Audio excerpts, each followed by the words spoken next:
Beyond the light of the sun lies a sanctuary of peace, yet that peace is bought with a promise.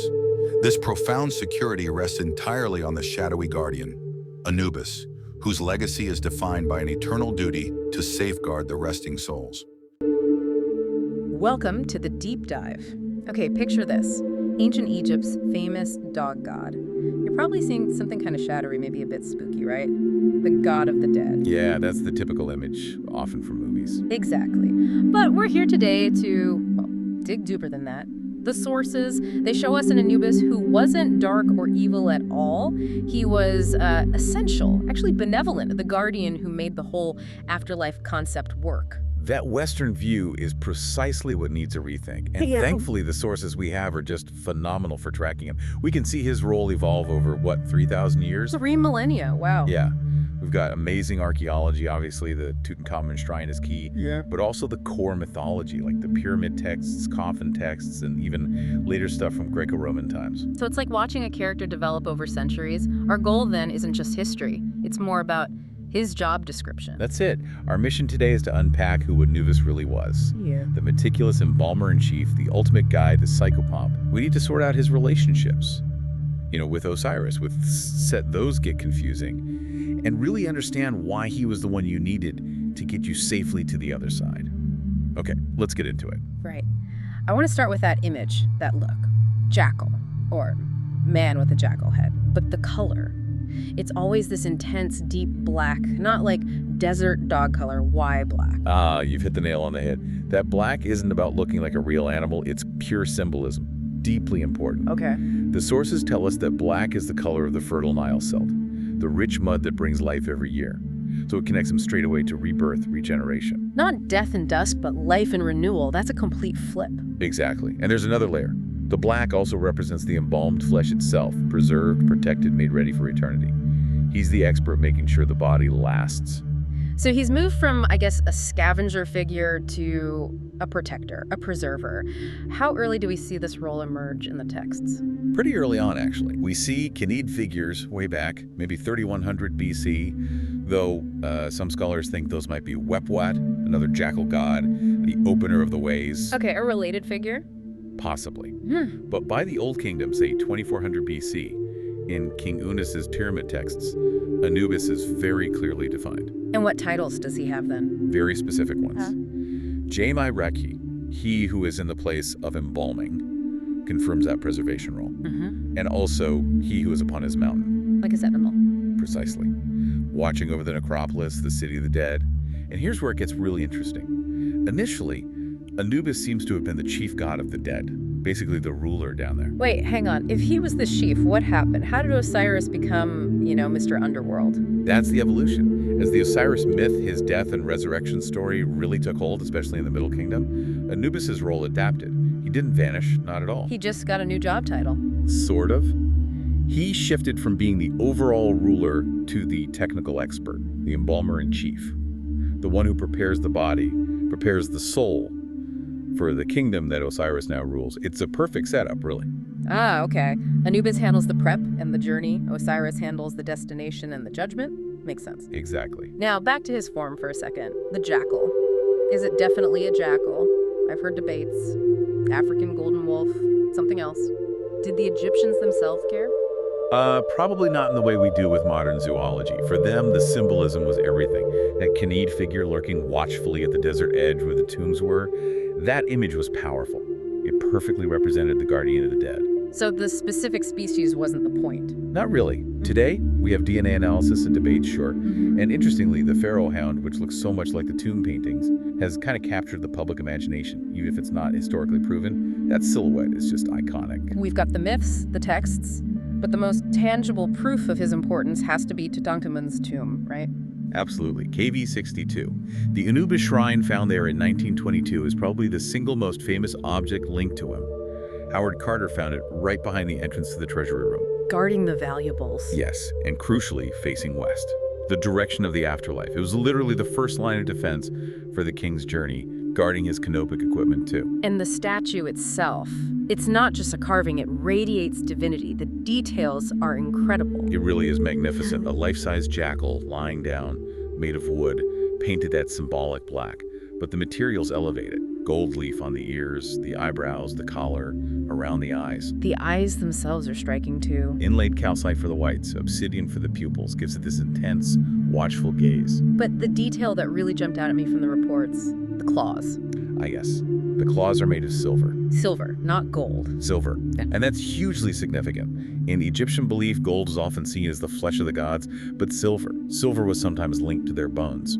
Using silver here really underlines his divine nature, his very substance. Wow, silver claws. That's not just decoration, it's theology carved in metal. And even the wrappings it was found in had a story. They did. Layers of history. It was wrapped in a linen shirt dated to Akhenaten's reign, Tutankhamun's probable father, year 7. Then fine gauze over that, and these beautiful floral collars made of lotus and cornflowers, a real mix of eras and rituals.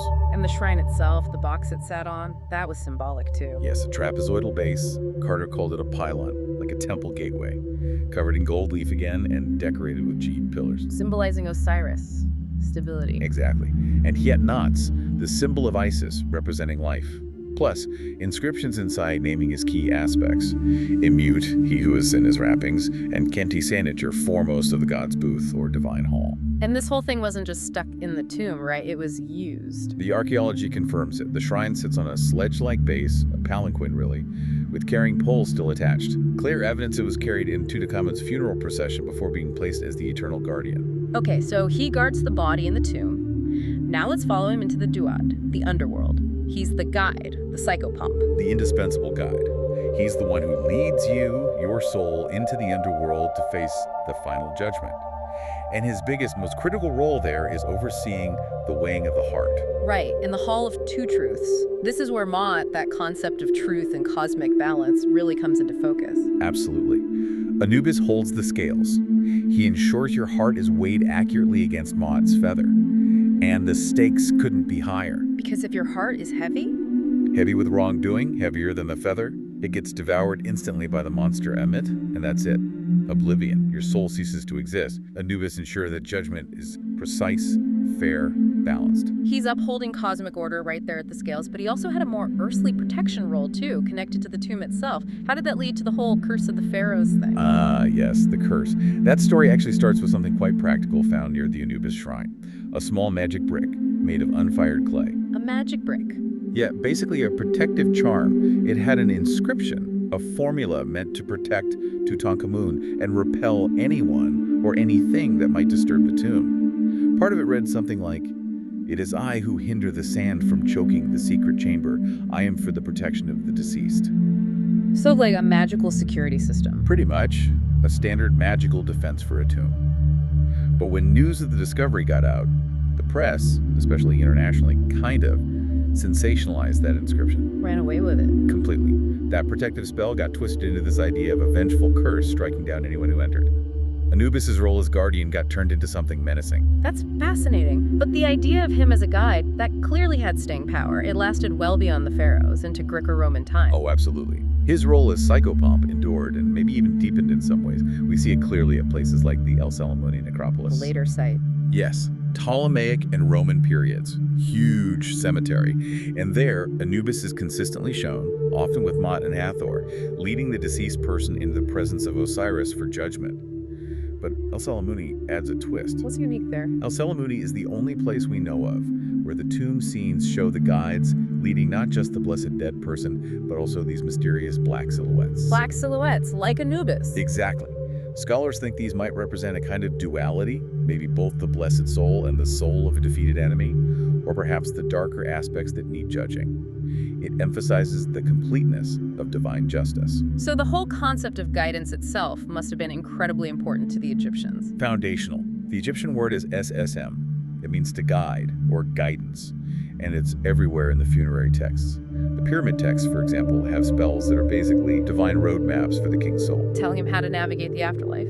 Yes, and emphasizing how gods like Re, or the Eye of Horus, and especially Anubis, will SM him, guide him, protect him, ensure safe passage through the dangers of the duet.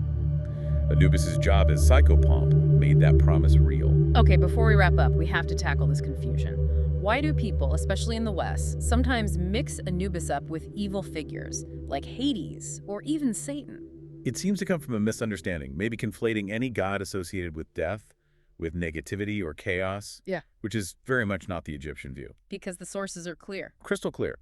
Anubis represents order, meticulous care, benevolence. He oversees the processes that maintain Ma'at, cosmic balance. He's the opposite of chaos. So who is the chaos figure in their mythology? That was Set. Set embodies disorder, violence, storms, the desert. He's the one who murdered Osiris. Anubis's traditional role, in fact, was helping Isis put Osiris back together, literally cleaning up Set's mess. And the family connection? Wasn't Set sometimes called his father? Some early myths suggest that yes, but the more dominant later myths make Osiris his father, with Nephthys, Set's wife, as his mother, who had to hide him. This firmly allies Anubis with Osiris, with resurrection and order, positioning him directly against Set's destructive chaos. Okay, that really helps clarify the Anubis versus Osiris roles, too. Can you give us the final summary of how their jobs split? The simplest way is function. Anubis is the god of transition. He handles the physical process, the embalming, the wrapping, and the initial journey and judgment, the guiding, the weighing of the heart. He gets you ready and takes you to the door. Exactly. Osiris is the god of resurrection and the ruler of the destination. He's the king of the underworld, the realm where the worthy souls cleared by Anubis get to live eternally. Anubis is the guide, the facilitator. Osiris is the king. So Anubis emerges as this essential, enduring guide. He who is in his wrappings. Safeguarding the body, yes, but more importantly, carefully guiding the soul through that ultimate transition. He's all about order, preparation, a total contrast to Set's chaos. And that idea, that core concept of a reliable divine guide for the final journey, it proved incredibly powerful, didn't it? It traveled far beyond Egypt. How so? We find images of Anubis in Roman settings like Pompeii. Sometimes he's even shown wearing Roman military gear, like a soldier's tunic. He adapted, became a more universal figure of guardianship and guidance. Which brings us to a final thought for you, our listener, to ponder. When a god like Anubis travels so well across cultures, changing his clothes, so to speak, from Egyptian kilt to Roman tunic, does that core belief he represents the need for a divine presence to guide and protect us on that final unknown journey? Does that become less about specific Egyptian myths and more about something universal? A fundamental human need for assurance when facing the ultimate mystery.